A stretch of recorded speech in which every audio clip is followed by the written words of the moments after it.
सेलू मोंढ्यातील चोरीचा 24 तासात उलगडा, तरुण चोरटा जेरबंद, 3,37,000चा मुद्देमाल जप्त। सेलू शहरातील मोंढा परिसरात घडलेल्या धक्कादायक चोरी प्रकरणाचा पोलिसांनी अवघ्या 24 तासात छडा लावत एका आरोपीस अटक करून यश मिळवले आहे। या कारवाईत चोरीस गेलेला किराणा माल तसेच गुन्ह्यात वापरण्यात आलेल्या वाहनासह तब्बल 3,37,000चा मुद्देमाल जप्त करण्यात आला आहे।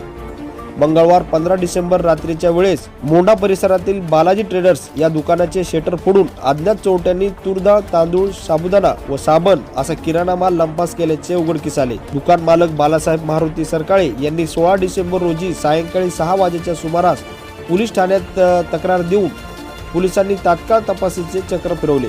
पोलीस निरीक्षक दीपक बोरसे यांच्या मार्गदर्शनाखाली पोलीस हवालदार KR मुलगीर, सुरेश पुलाते व पोलीस शिपाई शेख इब्राहिम यांच्या पथकाने कसून तपास करत अवघ्या 24 तासात आरोपींचा मार्ग काढला। या प्रकरणात राजसिंह मंगलसिंह दुधानी व 19 वर्ष राहणार विकासनगर परभणी यास मुद्देमालासह ताब्यात घेण्यात आले आहे। बुधवार 17 डिसेंबर रोजी आरोपीस न्यायालयात हजर केले असता न्यायालयाने 2 दिवसाची पोलीस कोठडी सुनावली। या प्रकरणी कलम 305, 331-4 भारतीय न्याय संहिता अंतर्गत गुन्हा दाखल करण्यात आला आहे।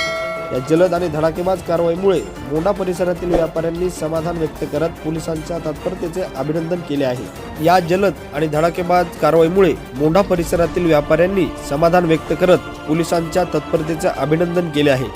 शहरातील व्यापारी वर्गात निर्माण झालेल्या भीतीच्या वातावरणाला पोलिसांच्या या यशस्वी कारवाईमुळे दिलासा दिला आहे। सह्याद्री समाचार वाहिनीसाठी प्रतिनिधी सतीश आकात, सेलू।